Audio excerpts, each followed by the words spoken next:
Gracias. Nosotros en la Fundación del Empresariado Sonorense en Sonora somos 3 capítulos, en la capital y en 2 ciudades. Yo estoy en la frontera con Estados Unidos, en Nogales, Sonora, está Hermosillo y está Ciudad Obregón. Entonces, cada capítulo se dedica a mapear esos activos locales en dinero, en especie, en alianza. Y la parte de la movilización como fundación comunitaria, que es nosotros subdonamos. Ese concepto todavía ahorita, 20 años después, es nuevo en México. Todavía para muchas organizaciones una fundación comunitaria en la primera presentación es un competidor, es otra organización. Cuando el grupo de base o la organización ya formada entiende que tú estás con ellos en el camino, que estás en muchas mesas, estás en los temas de salud, estás en los temas de educación, estás en los temas de nutrición, etcétera. Estamos en medio. Nosotros nos gusta hablar de la fundación en 2 aspectos. Uno, como un puente entre los que donan, ahora nosotros les llamamos inversionistas sociales, ¿sí? Porque el donar tradicionalmente es esa pirámide de toda la vida en la filantropía, donde muy pocos arriba que tienen mucho dan, dejan caer hacia la base, que son muchos, y no tienen nada, tienen muy poco. Como es el caso de los migrantes, por ejemplo. Sí, la persona que hace un cheque o la corporativa que hace un cheque para el albergue de migrantes, ahorita con la situación que estamos viviendo con los centroamericanos, le entrega algo a alguien que lo único que tiene en la vida es lo que trae puesto, porque ya vendió sus vacas en Guatemala, ya vendió su pedazo de tierra, etcétera. Entonces, es una discrepancia abismal entre el que da y el que recibe, y que probablemente nunca se van a conocer, pero había esa tradición de dar y decirte qué es lo que tienes que hacer, porque yo sé qué es lo que tienes que hacer, yo donante. Cuando aparecen las fundaciones comunitarias, y como les comentaba a Kelly y a Paola en algún momento, llegamos 100 años tarde, 90 años tarde a la creación de las fundaciones comunitarias. En Latinoamérica llegamos muy tarde a la fiesta. Ya se estaban yendo algunos y nosotros apenas llegamos a la 1 de la mañana, ¿no? En la línea del tiempo. Entonces tuvimos que reinventarnos. El modelo americano, el modelo europeo con el que nos creamos, en teoría, no nos funciona. A nosotros no nos va a funcionar en América Latina tener un fondo patrimonial de 500 billones de dólares, como lo tienen algunas fundaciones comunitarias, porque se está cayendo el techo de las organizaciones. Son necesidades inmediatas que después ya van enfocadas al desarrollo, etc. Entonces, les decía que a nosotros nos gusta hablar de la fundación comunitaria como ese puente, y los puentes se fabrican, se crean, porque hay algo que está roto. ¿Sí? Hay un paso que no puedes hacer porque el río está crecido, hay muchísimo tráfico, necesitas hacer un paso para peatones. El puente siempre es para moverse. El puente no es para quedarse. La gente no se sube a un puente para quedarse parada a vivir ahí. Tú no te subes a un puente con el carro para quedarte ahí. Te subes para moverte de un lado a otro. Entonces, que se vea nuestro trabajo como ese puente que permite movilizar. Esa es la palabra en todos los idiomas, recursos y activos. Y la otra parte que nos gusta también hablar de la fundación comunitaria para buscar y proveer esos recursos es hablar como en el formato mental de una mesa. Tú para sentarte a tomar café, para sentarte a comer, para sentarte en una reunión, necesitas una mesa, necesitas algo donde puedas poner las cosas, algo firme, donde, perdón, donde traer la conversación. Entonces, las fundaciones comunitarias somos esa mesa, donde se pueden sentar alrededor donantes, organizaciones, grupos de base. Para nosotros es muy importante que se reconozca que el trabajo de la fundación cubre muchas áreas.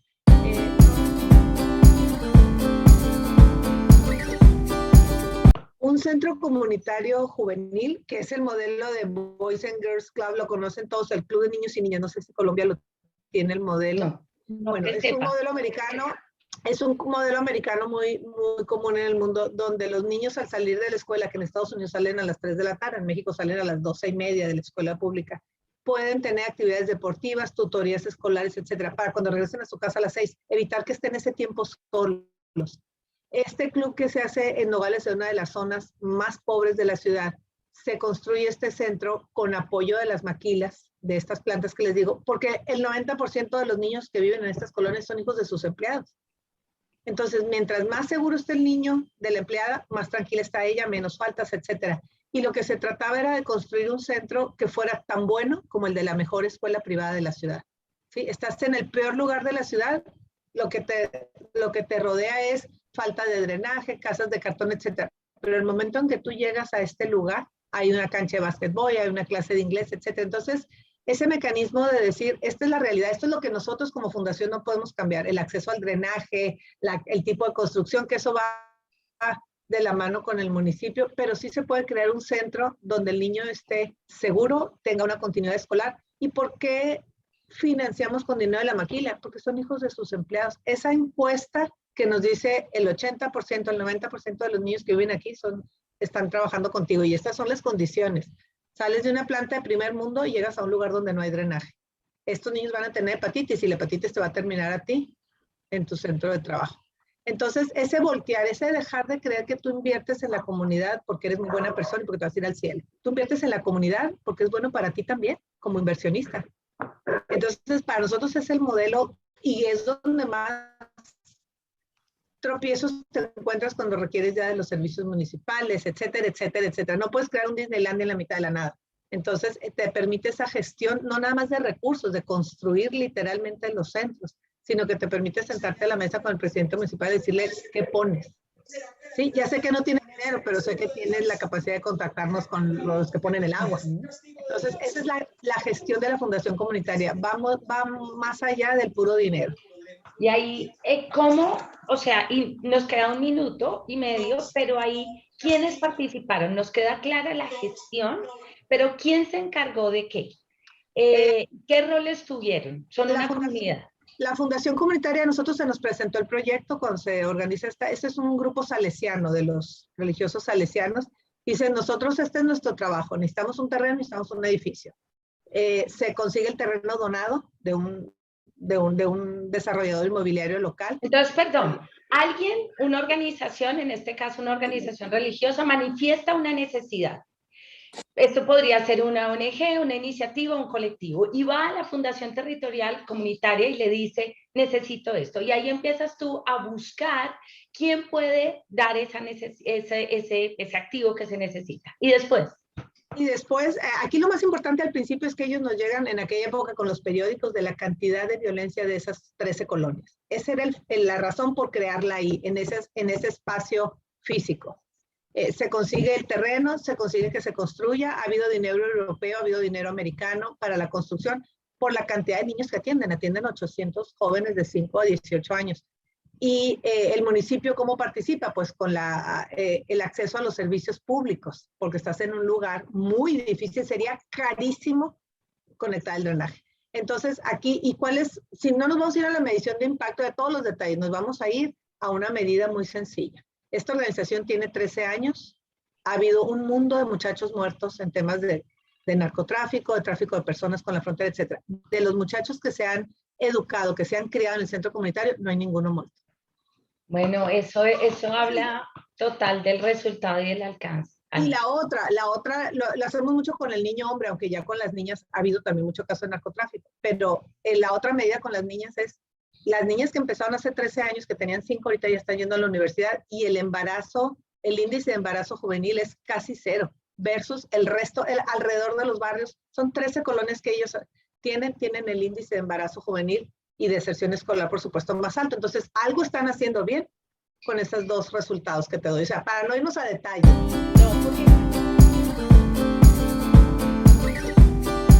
Y te pido el favor de compartirnos, con pandemia o sin pandemia, con migración tan alta o migración más baja, ¿cuáles son esos desafíos que sí o sí tenemos cuando identificamos recursos y cuando los recaudamos? ¿Y cómo los han superado ustedes? En México tenemos un dicho nosotros que decimos, no hay dinero que alcance. O sea, no importa cuánto recaudes, nunca va a ser suficiente. Entonces, dependiendo del tamaño de la obra, del número de personas beneficiadas, etcétera, nosotros hacemos mucho acompañamiento. Muchas de las organizaciones empiezan como un grupo de base. Llega un grupo de señoras a la oficina hace 15 años y nos toca la puerta y dice, nosotros queremos que nuestros niños tengan una escuela. Fueron niños Down, niños sordos y niños con autismo. Era algo de lo que no se hablaba todavía, el muchacho sordo pobre. No estamos hablando de un grupo de papás de niños sordos, clase media, clase alta, no, ese está en otra escuela. Estos muchachos, su trabajo, su futuro, era terminar lavando carros. El muchacho sordo en México lavaba carros y te daba un papelito y te decía, soy sordo, ayúdame a mantener a mi familia. El proyecto de ellos todavía no sabían qué querían hacer, pero sabían que no querían que sus hijos terminaran lavando carros. Se acaban de graduar los 6 primeros maestros sordos en Sonora, en una escuela pública, en una universidad pública, en este grupo que empezó en la cocina de una casa buscando qué hacer para que sus hijos sordos tuvieran acceso a la educación y demás. Entonces, ese proceso de recaudar fondos ha tenido de todo, ha tenido dinero público, ha tenido dinero privado, ha tenido dinero de redondeos, ha tenido dinero internacional, pero ellos, una gran parte de su sustentabilidad es hacer tamales. Son famosas las señoras, ellos ya saben que necesitan 10 docenas de tamales para pagar la luz en un mes muy apurado, que no hubo fondos. Ellos saben que necesitan 22 docenas de tamales para limpiar el jardín y los árboles frutales que tienen. O sea, tienen muy bien medido, ahorita dijimos cuánto vale un euro, ellos tienen muy bien medido el valor, el precio de venta de una docena de tamales hechos a mano, ahora publican cuando los están haciendo, etcétera, etcétera.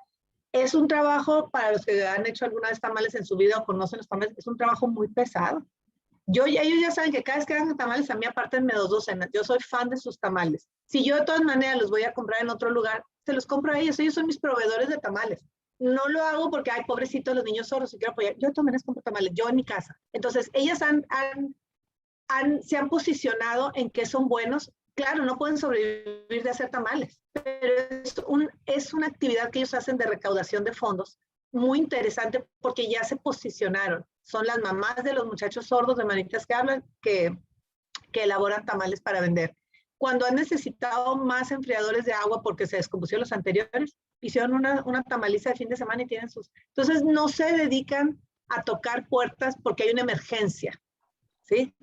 Ellos han desarrollado su propio mecanismo de procuración de fondos. Les digo, no es con el que sostienen la organización ni es el único, pero ese profesionalizar lo que tú haces, así como la campaña de correr, por ejemplo, son pequeños esfuerzos que significan un ingreso pequeño, pero que te permite comprar el enfriador de agua, ¿sí? Y eres un proveedor más de la comunidad, estás moviendo dinero en la comunidad. Como les digo, yo de todas maneras voy a gastar 200 pesos en comprar 2 docenas de tamales, pues se los compro a ellas. Es un movimiento efectivo, ellos compran todos sus productos para los tamales locales, también el súper de su colonia tiene una venta más grande. Es un círculo virtuoso de filantropía. La filantropía, por muchos años nos dijeron que era nada más dar, también es consumir. ¿Sí? Cuando tú consumes un producto del cual el 10% va destinado a tal organización, etcétera, vamos creando esa nueva economía local, porque es dinero local. ¿Me tienen que medir? ¿Perdón? Agustín se prendió su micrófono. Pero, me perdí. Pero, no, pero mira, para aprovechar lo que estás diciendo, esa ola como de emprendimiento social, ¿no? Porque finalmente están atendiendo una necesidad de la comunidad, no es lástima, no es piedad, lo que saben ricos los tamales, compremos los tamales, qué rico que además con esto apoyamos una causa. Aquí